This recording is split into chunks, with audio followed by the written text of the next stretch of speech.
It's Thursday night in Campbelltown in Sydney's outer west, and Mel O'Halloran is getting her weekly food hamper from a mobile community pantry.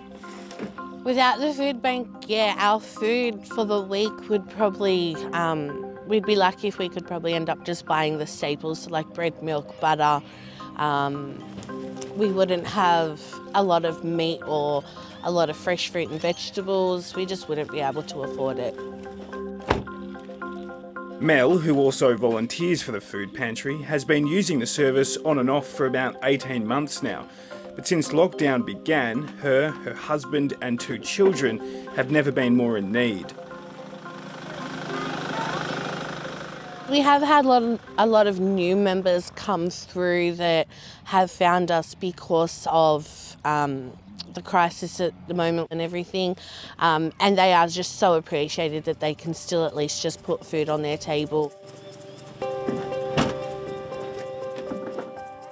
West and southwest Sydney is home to over 3 million people and have the toughest restrictions in the state.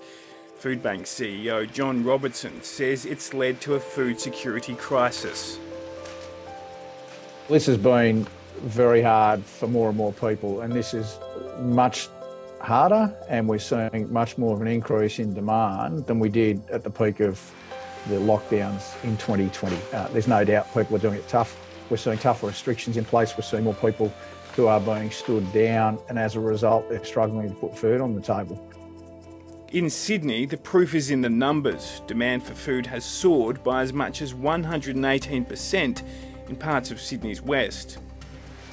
In some of the local government areas across the city, and the state for that matter, we've seen increases beyond, I think, what anyone could believe was possible. I've had other people who've had jobs who've contemplated things they've said they've never ever thought about before, including stealing food just to keep putting food on the table.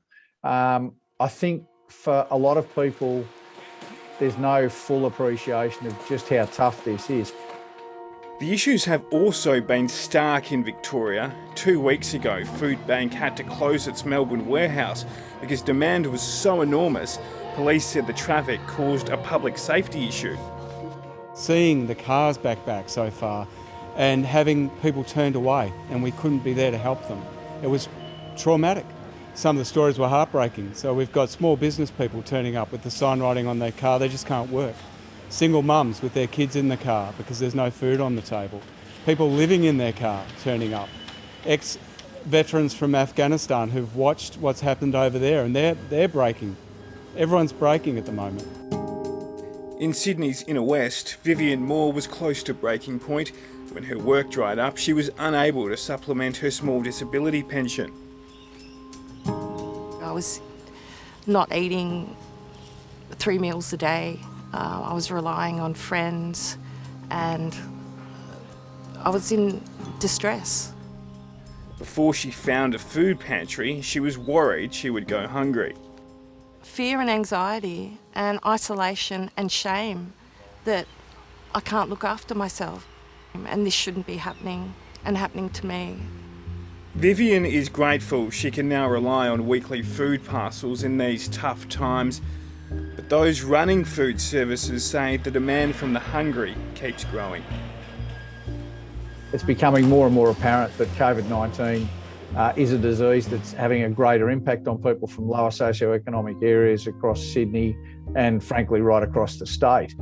I think the measures that are in place are potentially reinforcing that perception, and certainly we're seeing people in those areas doing it much more tough.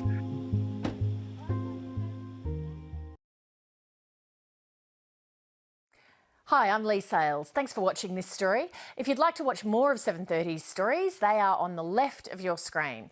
And tap on the button below to subscribe and get the latest from ABC News.